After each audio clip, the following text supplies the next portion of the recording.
Uşağının qurdu var, dişin qıcıyır, ağzından pis qoxu gəlir, iştahsızdır, əsəbidir, onda mənə diqqətlə qulaq as. Sənə heç bir dərmandan istifadə etmədən tam təbii yolla qurd və parazitlərə cəmi 3 günə son qoyan məşhur qarışımım haqqında danışsam. Amma əvvəlcə ekrandakı ağrıya toxun, qırmızı rəngi olsun, profilin üzərindəki pil işarəsinə toxun və videonu kayd elə, mənə diqqətlə qulaq as.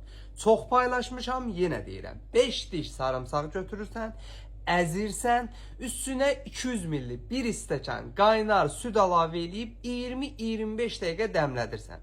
Dəmlədikdən sonra həmin sütü süzürsən, süzdüyün sütü gözləyirsən ilıq vəziyyətə gəlsin, soğusun. Soğuyandan sonra o sütü 3 yerə bölüb, bir stəkan sütü 3 yerə bölüb gündə 3 dəfə, səhər, günorta, axşam yeməkdən yarım saat əvvəl asta qurtumlarla verirsən.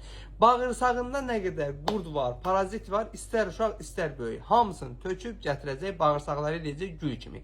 Videonu hər kəslə paylaş və məni mütləq takip et ki, sağlamlığının qeydinə qalan, əzzaçan baloqlanlar hər zaman sağlam qalasın.